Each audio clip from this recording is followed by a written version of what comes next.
We spoke to Scaramucci, and he described this New Yorker interview as an unforced error, a rookie mistake of candor. He did not apologize.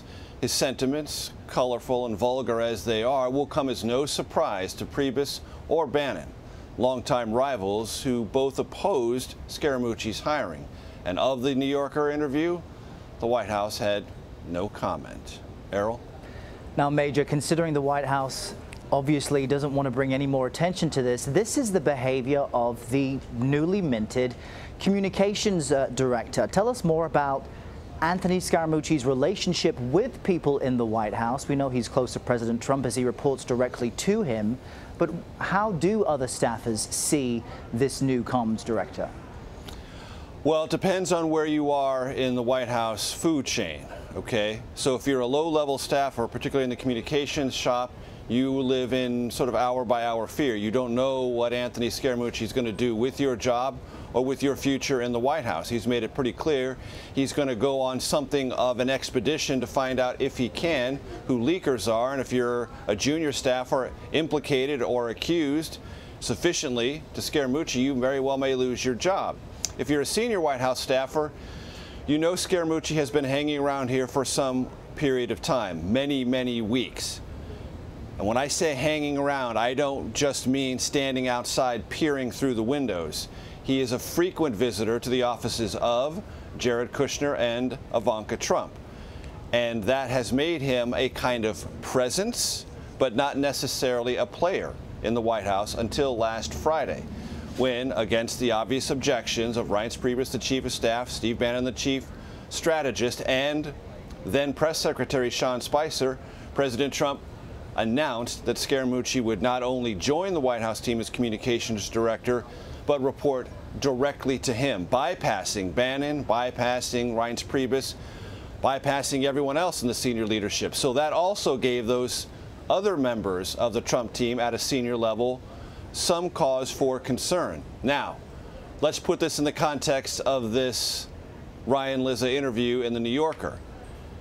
Those words are likely going to disempower Scaramucci for the moment and empower people like Bannon and Preibus. Why?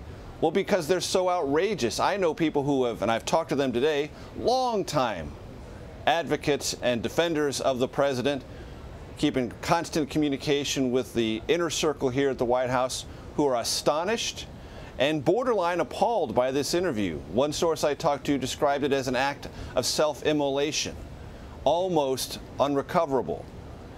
That's probably not going to be the case, because Scaramucci does have a very tight relationship with the president, and there might be a part of the president's personality that kind of enjoys this very public fisticuffs, if you will, and interplay within his White House staff, and someone who's willing to really mix it up on his behalf. We don't know. But as to relationships, this is now something that Scaramucci, even on his Twitter account today, sort of apologized for, saying, I use colorful language, I'll refrain from that in the future, taking himself down a notch. So it's a constant struggle within the West Wing for prominence and visibility and the approval of the president. Scaramucci came in with a lot of those things last Friday. He has sold some of those assets, to use a Wall Street phrase he would be familiar with, down in the last couple of days. So his stock is still high, but not as high as it was a couple of days ago, and other senior White House staff know that. Incredible, though, to see someone speaking on behalf of the White House using that type of language. The personality politics aside, though, Mr. Scaramucci, ever since he was announced as the new communications director last week Friday, said he plans to clean house, to clamp down on ending leaks. Is there any sign that his bombastic approach to getting this done is starting to show signs of being effective? Does the White House appear in any way, shape or form a bit more tight-lipped this week? Well, no, and one of the reasons that this interview with Ryan Lizza of the New Yorker took place is because Scaramucci was under the impression that a dinner he had last night with Sean Hannity of Fox and other Fox or former Fox personalities was leaked. and he thought perhaps that came from Reince Preibus, the chief of staff. There was a Politico story about his financial disclosure forms, all of which are publicly available if you fill out the right forms and make the right requests. But Scaramucci thought that was a felony and implicated Reince Preibus in that. So if he's a new sheriff in this White House, bound and determined to stop leaks or intimidate people from leaking, it's not being effective.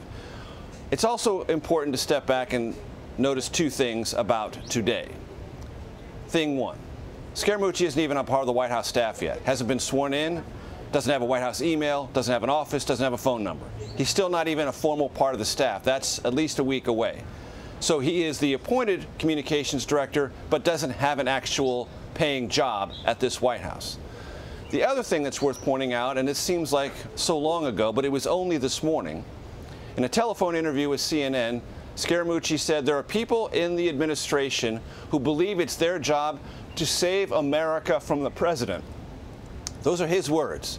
People who work in the administration believe it's their job to save America from President Trump. That's a kind of declaration we have never heard before at this White House. That Scaramucci's belief is people who may have been chosen, appointed by this president to work on his behalf, don't do so because they're trying to save the country from the president's agenda. Separating out everything else said and done today, that to me seems like a startling, I'm not even sure if to call it an admission or contention, but that's somebody who would be the communications director at this White House working on behalf of a president and reporting directly to him would say that on the record seems as startling, if not more so, than the vulgarity implied in the New Yorker interview with Ryan Lizzo. I mean, essentially, Major, what you're saying outlines what appears to be President Trump losing control, not only of his own staff in the White House, but of his cabinet and of the legislation he's trying to implement on behalf of those who voted for him. Let's talk about the rising tensions between President Trump and Attorney General Jeff Sessions. You had Senator Lindsey Graham saying if the president fires Sessions, there'll be holy hell to pay. Senator Sass, in moving on to talk about the possible dismissal of Robert Mueller, the special counsel says forget about it. These are warning shots to the White House, directly to President Trump, based on his threats that both Mueller and Sessions are somehow on the wrong side of the president's personality, let's say. How is the White House reacting to that? Well, I asked Sarah Huckabee Sanders, the press secretary, would you take the time to settle this issue of the status of Attorney General Jeff Sessions once and for all? Because clearly Republicans don't believe the president has done that or you from the podium have done that. Why else would they send these stark warnings to the White House? Don't fire Jeff Sessions. If you do, there'll be no recess appointment permitted.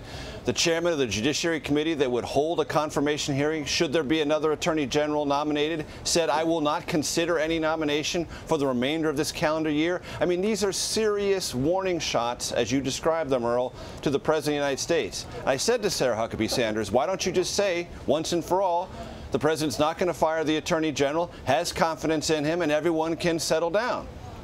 She would not. All she said was the president's been very clear on what he thinks about the Attorney General, leaving Republicans to be anxious on this question, so anxious that they are taking the very rare public posture of telling the president you are in very dangerous territory and you risk a great deal, not only politically, but in every other way. I mean, Lindsey Graham from South Carolina said if Robert Mueller, the special counsel investigating the Russia matter, is fired, it will be the beginning of the end of the Trump presidency. Those are Lindsey Graham's words. Those kind of warnings, like so much else this week, highly unusual. Yeah, it has just been an incredible week. Now, President Trump's newly appointed attorney, Ty Cobb, did give an interview on Thursday in which he said he thought very highly of special counsel Mueller. Is this perhaps a sign from President Trump that he's listening?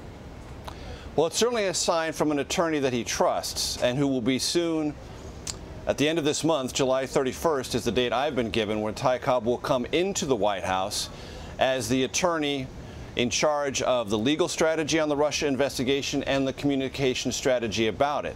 So that appears to be Ty Cobb's way of saying, Robert Mueller is not someone that I, as an attorney and as someone who will be working on the president's behalf inside the White House, believes has done anything wrong, will do anything wrong, and should be fired for cause.